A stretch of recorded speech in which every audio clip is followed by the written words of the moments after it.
Psalm 85. A prayer for the nation's welfare. Lord, you have been merciful to your land, you have made Israel prosperous again. You have forgiven your people's sins and pardoned all their wrongs. You stopped being angry with them and held back your furious rage. Bring us back, O God our Savior, and stop being displeased with us. Will you be angry with us forever? Will your anger never cease? Make us strong again, and we, your people, will praise you.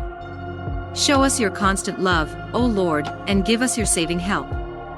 I am listening to what the Lord God is saying. He promises peace to us, His own people, if we do not go back to our foolish ways.